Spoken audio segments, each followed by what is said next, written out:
पंजाब से चले किसानों का काफिला अब दिल्ली पहुंच चुका है। सरकार की इजाजत के बाद किसान टिकरी बॉर्डर के रास्ते दिल्ली की सीमा में प्रवेश कर गए। इस बीच कृषि कानून 2020 के खिलाफ प्रदर्शन कर रहे किसानों के समर्थन में कांग्रेस के पूर्व अध्यक्ष राहुल गांधी ने भी ट्वीट किया है। राहुल गांधी का कहना है कि सरकार को किसानों की मांग माननी पड़ेगी और काले कानून वापस लेने होंगे।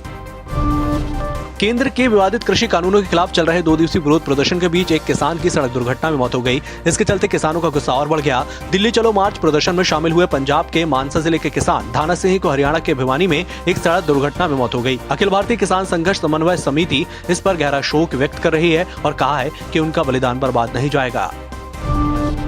रशियन डायरेक्ट इन्वेस्टमेंट फंड और भारत की दवा कंपनी हैट्रो ने कोरोना की वैक्सीन स्पुतनिक वी तैयार करने के लिए करार किया है। ये करार भारत में हर साल 10 करोड़ डोज बनाने का है। प्रोडक्शन की शुरुआत अगले साल से होगी। मध्य प्रदेश में पहली कोरोना वैक्सीन के तीसरे फेज की ट्रायल आज पीपल्स अस्पताल भोपाल में शुरू हो गई है। भोपाल के पटेल नगर में रहने वाले एक टीचर को पहली वैक्सीन दोपहर 2:45 बजे लगाई गई। कोरोना वैक्सीन आने से पहले भारत में प्रायोरिटी ग्रुप तय हो गया है। पहले फेज में 31 करोड़ लोगों को वैक्सीन लगाई जाएगी। इनमें हेल्थ केयर वर्कर, पुलिस, 50 साल से ज्यादा उम्र के प्रायोरिटी ग्रुप मेंबर्स और हाई रिस्क ग्रुप के युवा भी शामिल रहेंगे। बॉम्बे हाईकोर्ट ने एक्ट्रेस कंगना रनौत के बंगले पर की गई बीएमसी की कार्रवाई को गलत ठहराया है। कोर्ट ने शुक्रवार को अपने फैसले में ये कार्रवाई याचिकाकर्ता को कानूनी मदद लेने से रोकने की कोशिश थी। हम किसी भी नागरिक के खिलाफ मसल पावर का इस्तेमाल करने की इजाजत नहीं दे सकते।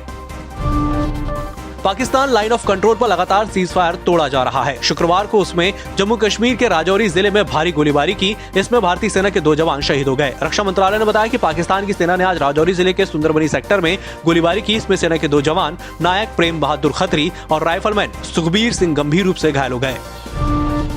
देश की सर्वोच्च अदालत ने कोरोना गाइडलाइन की अनदेखी पर नाराजगी जताई है। सुप्रीम कोर्ट ने कहा कि लोग मास्क पहनने और सोशल डिस्टेंसिंग जैसे नियमों का खूब उल्लंघन कर रहे हैं। 80% लोग मास्क नहीं पहनते, शेष 20% लोग मास्क को सही ढंग से नहीं पहनते। बावजूद इसके केंद्र और राज्य सरकारों को इसकी कोई चिंता नहीं है। देश में गुरुवार को कोरोना के 43,174 नए केस सामने आए। 39,723 मरीज ठीक हो गए। 491 की मौत हो गई। अब तक कुल 93 लाख से ज्यादा केस आ चुके हैं। 87 लाख से ज्यादा मरीज ठीक हो चुके हैं और 1.25 लाख से ज्यादा मरीजों की मौत हो चुकी है। कुल 4.25 लाख मरीजों का इलाज चल रहा है। बाजार में भारी उतार चढ़ाव देखने को मिला। बीएसई सेंसेक्स 110 अंक नीचे 44,149 पर और निफ्टी 18 अंक नीचे 12,968 पर बंद हुआ। दूसरी ओर ऑटो शेयर में शानदार बढ़त दर्ज की गई। निफ्टी ऑटो इंडेक्स 1.41% की बढ़त के साथ बंद हुआ।